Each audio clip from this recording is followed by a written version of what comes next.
Hello, everybody. Hey, it's Ken Faulkner, and I got another knife here. It's a little different. Um, it's time to make a video about this one. Now, I I've been going through this thing where I'm trying to reach out a little bit, reach out, open up my collection a little bit, and what I've been doing, and I've mentioned this a couple times before, that I got these brands. You know, everybody knows them. You know this brand. You know this brand. You can admit it. You know this brand. There's lots of brands out there that I've seen.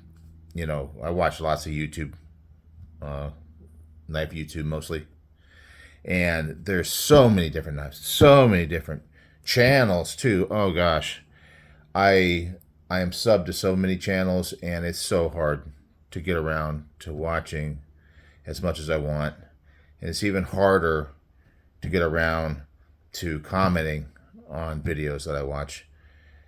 I'm the laziest. I've said it before. Maybe I guess I don't know, but I feel like I'm the laziest person on YouTube, knife YouTube, and I do try to comment because I know how important that is. I definitely sub. I definitely like videos I watch. Commenting's a little hard, but getting around to all the different channels is hard, and getting around to all the different knives is hard.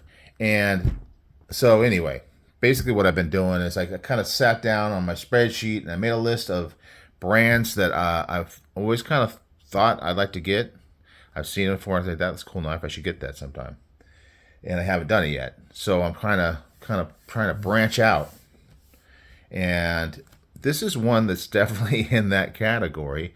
Although I don't know, is because I know that some people joke around about these knives. Open it up. It's interesting packaging. This is the knife, and then we'll look at the packaging a little bit more. There it is, Opinel. Opinel. I think everybody knows Opinel. Everybody's seen Opinel. I was watching Metal Complex, and he was talking about what makes knives the best knives, or something along those lines. He had all these great, just premium, beautiful knives out there, and then he just kind of throws this one out there into the batch. And I'm guessing it's kind of a joke, and I kind of get the feeling that some people kind of joke around about these knives. They are definitely unusual. They're definitely different, and that's definitely what I want in my collection, is some different stuff. And I don't know. I kind of like this knife. Um, let's look at the packaging. It's just like a little envelope, right? Nothing else in there. It's just that knife. On the front it says Opinel. This is some French word. I'm not going to try to pronounce. France. I guess that's the place where they're made. And it says made in the French Alps since 1890. French Alps. Alps. That sounds pretty good. I think you usually think of Swiss Alps, but French Alps. Alps sound cool. Go skiing. Wear a parka. All that cool stuff. Anyway, since 1890. So, I know that I feel like an old person, but that's old. That's old. That's especially now. I mean, I was kind of grew up in the 90s, or grew up in the 19. I was born in the 60s, 70s, 80s, 90s, and now we're in the 2000s. And I remember Y2K was a big deal, and then all of a sudden, now we're 2024. So anything before 2000 is like old. This is 1800s. And it's the end of the 1800s, but it's still 1800s is when they started making these things. Crazy. I like knives with some history and tradition to them. Joseph Opinel, named after the guy that designed his first pocket knife in 1890, creating a tool that is robust and functional as it is simple. I think that's cool. Simple and beautiful.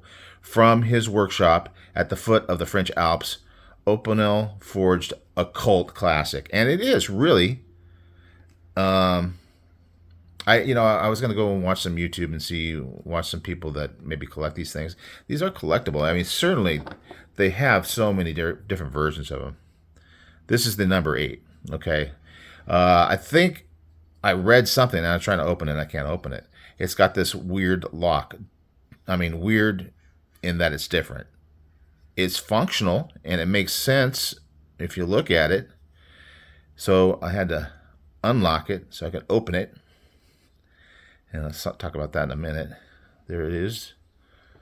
This is it says Carbone, Opinel Carbone, carbon steel. I have a friend at work, and he's one of my few friends at work that actually I could talk to about knives, and he's got some knowledge of it. He is more into, like, he's fishing, camping, that kind of thing. That's where he kind of got into knives. He's actually kind of made some knives and stuff like that. So he does like knives, but he doesn't get into it, like, especially the modern folders, the way I do. He appreciates when I show him everything I buy, but anyway, he loves these knives. He talks about these things. He actually will make a Kydex sheath and put this as a neck knife so he can grab it. He uses it. He goes out to dinner and he'll use it to cut his steak. He'll use it at home, doing all different types of things. He talks about how cool these knives are, and that helped me to kind of get over maybe the stigma. I don't know. The modern knife guys kind of have a stigma about Opinel. Maybe I'm wrong. Tell me if I'm wrong. But yeah, just the fact that obviously it's a two-hand. Where you get into that whole thing about modern folders versus slip joints. It is a two-handed, but this one does lock. So you got the people that are worried about non-locking knives. Well, this one does lock, and it has this thing where it twists. And I always looked at this and I thought, wow, that looks cheap. That looks like it would break after a while. But then actually having one in hand, after all these years of collecting, I finally have one in hand. It seems like a really good quality, sturdy lock, and it makes sense. Simple. It's not gonna fail. You're not gonna, hit the back of this thing and have it close on you. It's not gonna happen. Maybe after a while, if it loosens up over time, you've had this thing for years, maybe this will, but right now, I mean, it's not hard to do, but it's not going to happen on its own. And then apparently, I guess when these first came out, they didn't have this lock. And then at some point, I did a little reading. If you go online, if you're interested, I mean, go online, look at the history of Opinel. They even got their own museum, and I guess it's more of a big thing over in France. But at some point, they came up with this specific lock concept, and it's early on, but not at the very beginning. See, it says number 8 there. When you say number 8, they have all these different numbers, and I was kind of wanting to get the 12.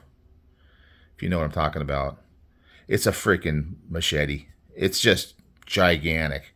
I kind of wanted to get it, but I thought that this would be a better way to really introduce myself. And from reading, it sounded like the 8 was like the original. This was like the first one that he designed this size.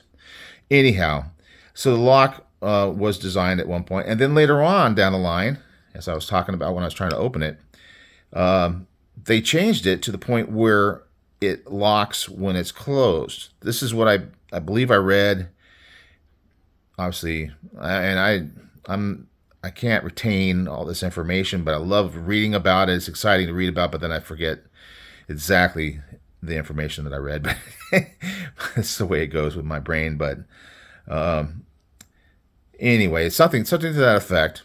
Also, this little symbol here, and you see it here more clearly. This little symbol. Apparently, I think there's some king of France, and he made this decree that everybody had to have some kind of like a symbol of some sort. There's probably a lot more to the story than this, but this is the symbol that Opinel came up with, and this is supposed to be John the Baptist's hand. I don't know what exactly it all is. The crown, probably a religious aspect to it. John the Baptist's hand. So it's all these kind of interesting things. We got it up here. This knife cuts really well. It cuts really well. It's a flat grind. I like a flat grind. Looks like it might be a little bit convex, actually, which would probably add a little strength to it. This one's carbon steel. The carbone, I think that's carbon steel. I think they, from what my friend at work told me, they have different. This one has beechwood. That's the wood for this one, but they have them, I think, in oak or some other premium wood, but I think it's oak. And he said the oak ones have a stainless steel blade. So if you're going to use it for food prep or something like that, that you might want to do that. Kind of like carbon. I like the way it kind of patinas. It's even kind of patinaing a little. Patinaing, is that a word? Here, anyway. But I do like to, make sure I protect it. I'll coat it and clean it and all that kind of good stuff. But anyway, yeah. So this is a very good cutter. I mean, it really cuts. It's thin stock. It's lightweight. I mean, there's a lot of things that people like about knives, right? Let's see if I can find my calipers. Should have had them out. I did change out the battery, so it should work. And I'll zero it out. We'll check out the blade stock. 0.067. Is that really what it is? Make sure that's zeroed. Let's try zeroing it again. 0.065. That's thin, guys. That's really thin. Now it kind of feels, yeah, you can kind of feel it flex here. I mean, the lock area is solid. The design of this is all solid, at least right now.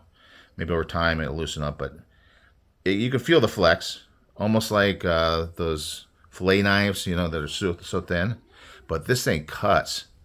Probably not a heavy duty cutter. You probably don't want to do some major bushcrafting with it, but not all knives really need to do that. It's got this cool swell at the backside. I think that's really cool. It feels good in the hand.